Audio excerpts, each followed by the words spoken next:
प्रकार की चीजें छोटी छोटी ही पहले भी सामने आती रही हैं और अब ये लगातार ये क्रम जो है आगे बढ़ रहा है। चलिए ठीक है, मैं आऊंगी आपके पास में, जेडीयू प्रवक्ता के पास चलते हैं।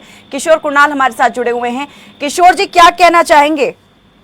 नीतीश कुमार का ऑरा जो है क्या आप कमजोर पड़ने लगा है कि उनकी पार्टी के जो कोटे से मंत्री बने हैं उनके आगे जिस प्रकार से अब बातें खुलकर कही जाने लगी हैं, प्रेस कॉन्फ्रेंस की गई है बाकायदा, जो बीजेपी के जिला अध्यक्ष हैं। मैं आपको सुन रहा था, जरूर हमारा स्ट्राइक रेट घटा है, लेकिन हमारा स्टारडम वही बना हुआ है।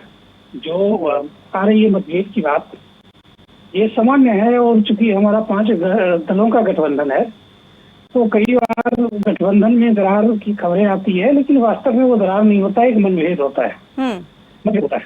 तो वरीय अधिकारी, पार्टी के वरीय अधिकारी, चाहे बीजेपी के लोग हों या जेडीयू के लोग हों, निश्चित तौर पर इसका संज्ञान लेंगे और जल्द से जल्द इस तरह की जो घटना है, जो संज्ञान तो लिया गया है ना। भूपेंद्र यादव जी को भी आपने सुना नहीं, उन्होंने कहा कि ये तो छोटी मोटी बात है, इतना ध्यान देने की जरूरत नहीं है, तो क्या संज्ञान लीजिएगा? बिल्कुल बिल्कुल बिल्कुल। अगर एक जिला की घटना से पार्टी का गठबंधन तय होने लगे तो मुश्किल आ जाएगा ना। घटनाएं होती है और उस कोर्स करेक्शन करना हम लोग का काम है।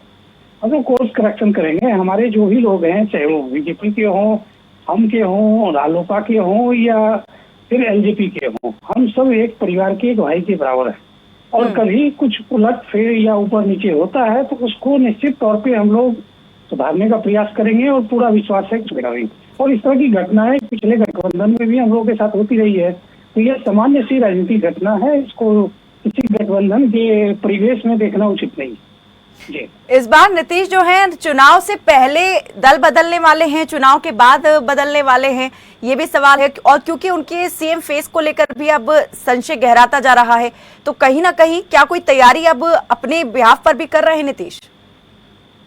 देखिए, हमारी तैयारी हमेशा से रही है। 2005 के बाद हम लोग लगातार प्रतिदिन तैयारी कर रहे हैं, क्योंकि हमें 14 करोड़ बिहारी चिंता, और इस चिंता में हम लोग लगातार तैयारी करते हैं। इस तैयारी को ये नहीं कहा जाए चुनाव के दरमियान हम लोग कर रहे हैं, और वास्तव में हम लोग 245 सीट पर तैयारी करते हैं। चूंकि यहाँ पे गठबंधन के अन्य दल के साथी भी चुनाव लड़ेंगे, तो उन्हें भी जिताकर पटना लाना हम लोगों की जवाबदेही होती है दल के तौर पे, इसलिए हम लोग तैयारी करते हैं जी। लेकिन किशोर कुणाल जी, अभी हालिया घटनाक्रम की अगर बात करें, वापस संशोधन बिल के पास हो जाने के बाद से आपकी पार्टी को काफी अंतर विरोध का सामना करना पड़ा है बिहार के अंदर। कई मुस्लिम चेहरों ने साथ छोड़ दिया है। तो जिस वोट बैंक को लेकर नीतीश कुमार की राजनीति जो है आगे बढ़ती हुई दिखाई दे रही थी, वो अब उस पर क्या ब्रेक लगेगा? उसका कितना फर्क आप देख रहे हैं पड़ेगा? और ये जो वोट बैंक खिसक सकता है, वो दूसरों की कहां पर शिफ्ट होगा? देखिए, ऐसा है कि कोई वोट बैंक कहीं चल रहा है। आपने शायद मेरे अल्पसंख्यक प्रकोष्ठ के प्रेस कॉन्फ्रेंस को नहीं देखा है।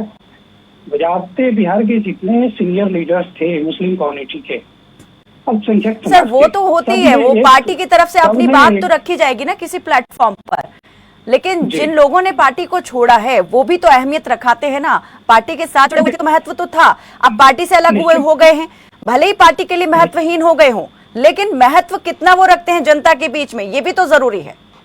निश्चित तौर पे पार्टी के लिए एक दिन काम करने वाला कार्यकर्ता भी हमारे लिए असुर है, और उनके जाने से हमें दुख है। लेकिन अफसोस है कि राजनीति में कुछ मौसमी लोग होते हैं जिनका शरीर कहीं और होता है और आत्मा कहीं और होता है, उचित समय देखकर अपना चोला बदलते हैं। तो ऐसे लोगों की चिंता हमें नहीं है। हमारे नीतीश कुमार जी बिहार के 14 करोड़ बिहारियों के लिए बिना किसी जाति धर्म को ध्यान में रखते हुए हिंदू, मुस्लिम, ईसाई, जैन और बौद्ध सबके लिए बराबर मेहनत कर रहे हैं। और उसी का नतीजा है कि वोट चाहे किसी दल का हो, किसी धर्म का हो, किसी जाति का हो, हम लोग आश्वस्त हैं कि हमारे लिए इंटैक्ट रहेगा जी।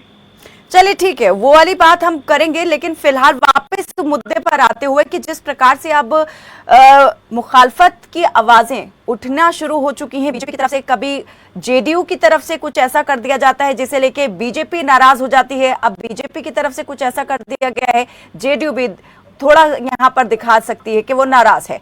लेकिन बात यहाँ पर पोस्टर वॉर और क्रेडिट को लेकर कर लेते हैं। क्रेडिट लेने की होड़ भी कहीं ना कहीं दिखाई दी है। प्रगति यात्रा पर जब नीतीश कुमार थे तो उन्होंने कहा कि जब बात बिहार की हो तो नीतीश कुमार की बात हो।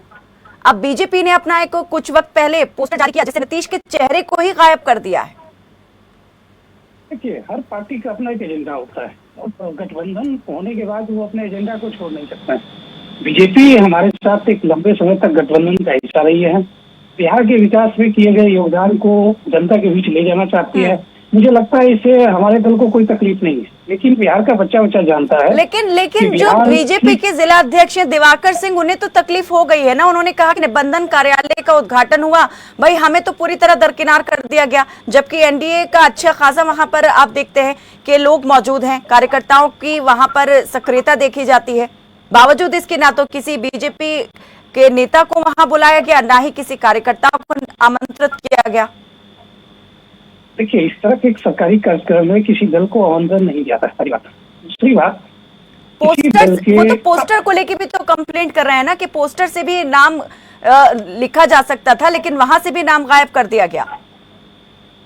इस तरह की व्यक्तिगत बातों पे क्या कहता है, जब पार्टी एसोसिएट नहीं कर रही है इस तरह की आप व्यक्तिगत बात इसको बता रहे हैं। आरजू खान जी, चलिए अब आरजू खान जी, आरजेडी का मैं